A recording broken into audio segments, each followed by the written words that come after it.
How's it going, everybody? Texas Man here. I hope you guys are all having a great day. Make sure you guys give this video a thumbs up if you guys really enjoy it. Subscribe if you guys have not already. Also, please do me the biggest favor of all, hit the bell notification button so you guys don't miss out on future videos or streams here on the channel. If you guys would also please head over to Twitch, follow me there at Douglas447. I stream there at least once a week, whether it's for Call of Duty, Battlefield, Halo, Destiny 2, or anything else you guys suggest me to stream over there. And of course, if you guys have any movies or shows you guys want me to watch and review here on the channel, please let me know in the comment section down below. I also want to give a big shout out. Thank you so much for helping us reach 190 subscribers. At the time of recording this video, we are at 190. Thank you guys so much for all the love and support. If we can get to 200, I will do an amazing giveaway where I'm giving away some Xbox and Amazon codes.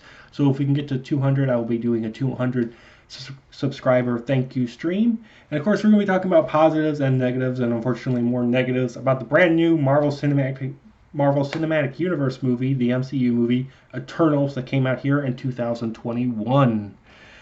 And of course, because of this being a very controversial film, there has been a lot of divide between the critics and just general audiences. Critics have hated this film, and normal audience members have been enjoying this movie. And I am somewhat in between. Yes, I am a critic, but I'm also a general movie goer. I am not being paid off by any big company, and I also realize that there are certain things in movies that should not be in them because they don't help the plot and characters. And so going in with this mindset that this movie was going to be controversial does not affect this review whatsoever. These are my own two positive and negative sections of this film. I went into this movie not knowing what to expect. The trailers, I'll be honest, did not excite me. I'm not excited for a lot of the Marvel projects that are coming out. I don't care about Morbius, Spider-Man 3, or whatever you want to call it. I don't care. I don't care about the new Thor or the new, Black Panther movie. Everything after Avengers Endgame that they are making, I don't care about. I did not care about Black Widow. Shang-Chi and the Legend of the Ten Rings was okay, but I'm just like, nothing Marvel is making anymore, unfortunately, gets me super excited and hyped. There's no more hype level. And so the biggest question that I know for a lot of people wanting to know the answer to is this the worst MCU movie to date? And unfortunately, yes. If you guys have been with me here on the channel for a while, you guys know my hate of Star Wars The Last Jedi, Captain Marvel, and movies and shows of that nature. Unfortunately, this movie somehow manages to be worse, and I never thought that. This movie is not only unmemorable, but it is just a gigantic mess. Now you might think, well, this movie's going to be memorable. And I can agree on that. This movie's going to be memorable because of it being crap.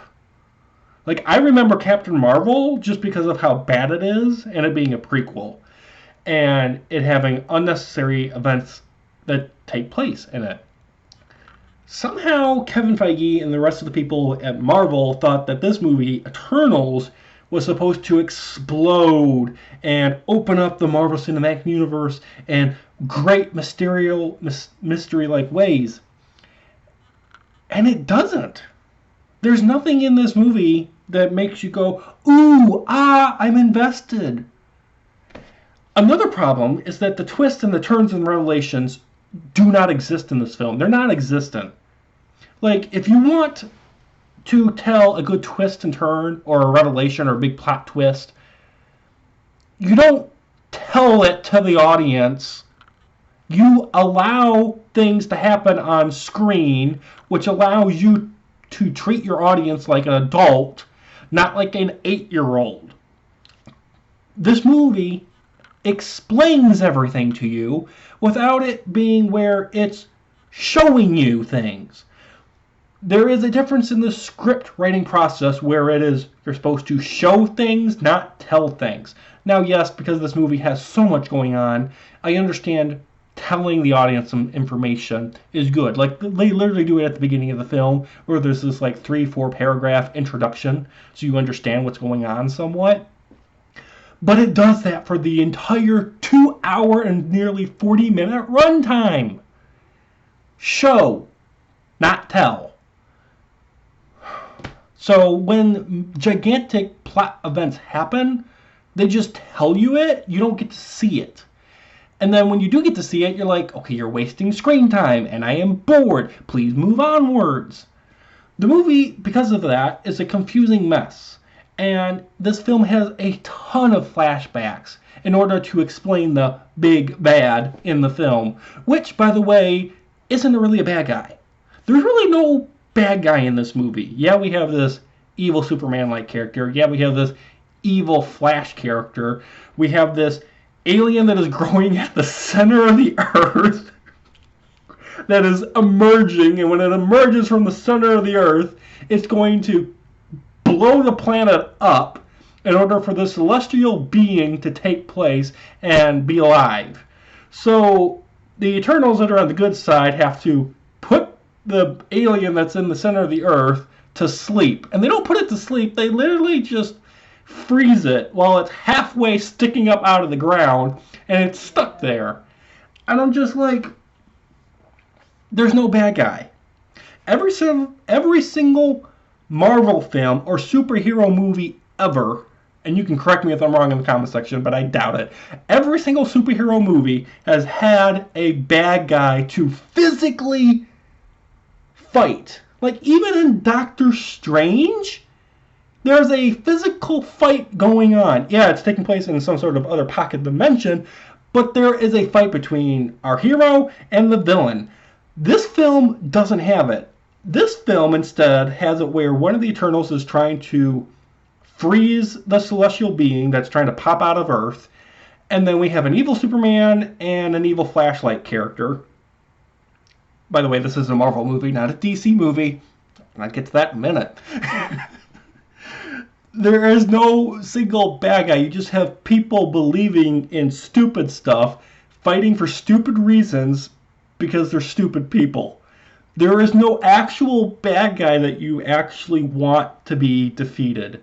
You know, yeah, you want the celestial being not to kill and blow up Earth from the inside out, but you're not fighting the celestial being because it's still a baby. It hasn't emerged.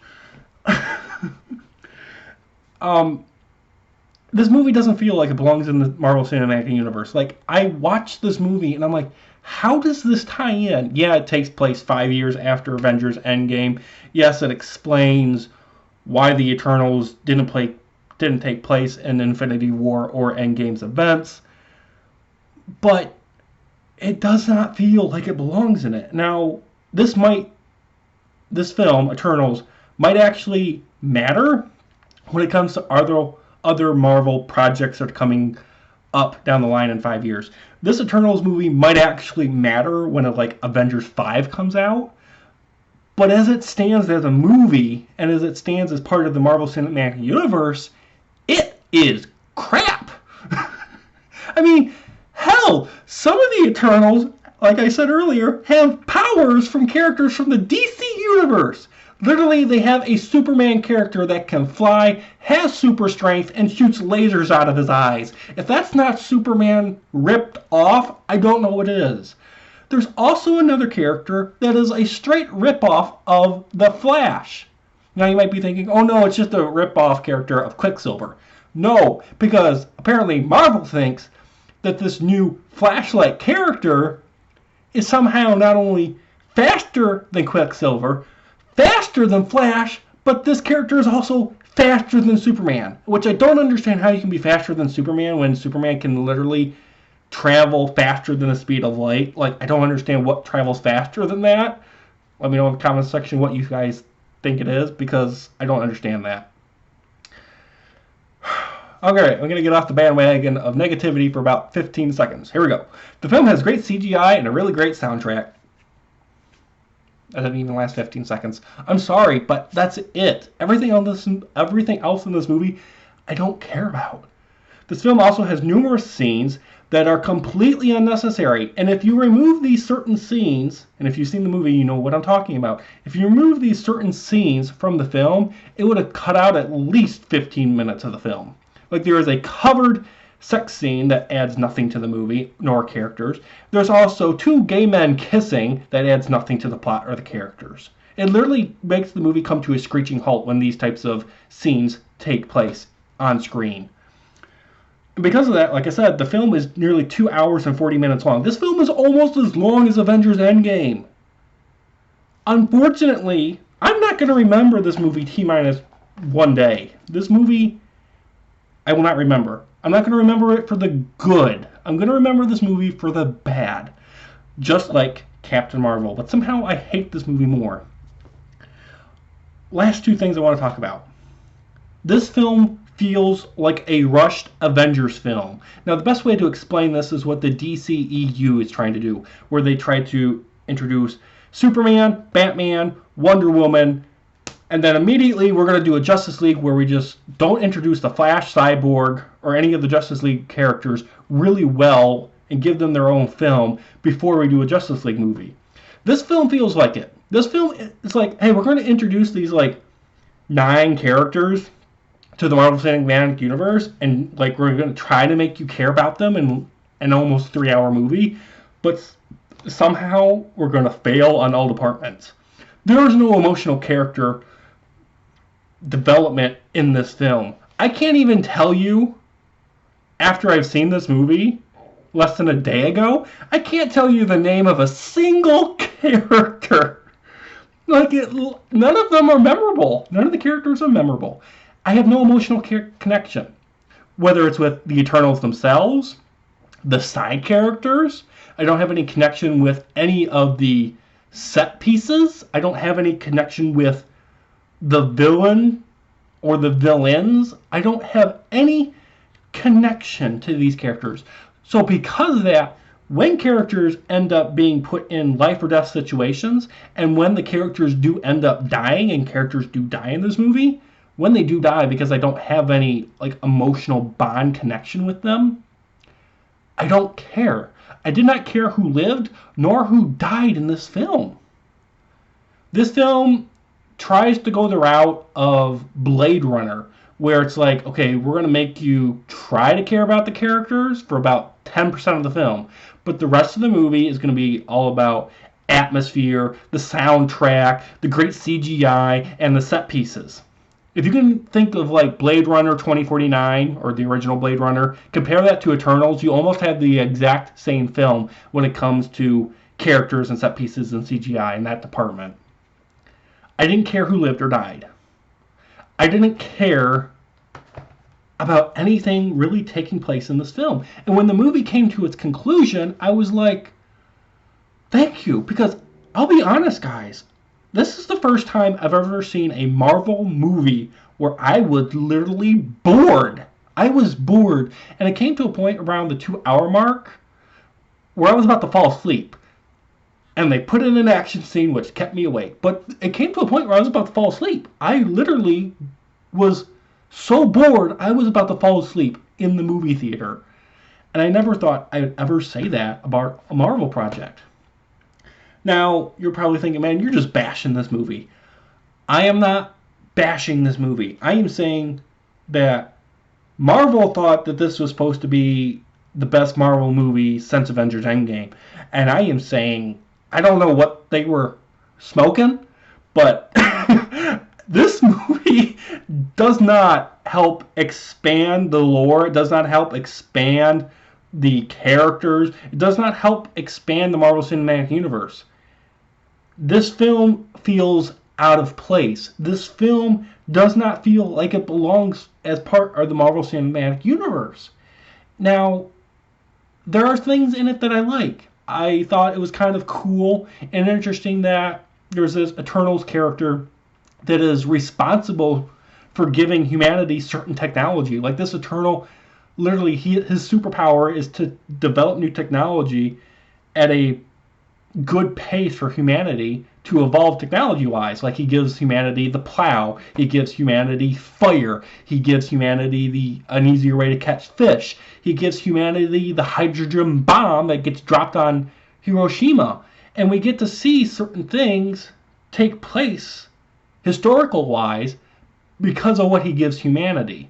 And so there is some like cause and effect, and some sadness because this character, this Eternal, ends up giving humanity way too much technology way too soon. But other than that, I don't care. Like, there's a couple characters that I cared about, but very briefly, and I can't tell you their names. I've seen this movie less than 24 hours ago, and I can't tell you a single person's name. It's not because, like, they're really hard to pronounce. It's just I'm not invested. I'm not invested in the character. I'm more invested in, like, at times, what the character does. So, because of that, I'm not going to remember this movie. Will I get this movie on Blu-ray? Yes, just to add it to my Marvel Cinematic Universe collection. But this is not a movie that you should go out and see in theaters.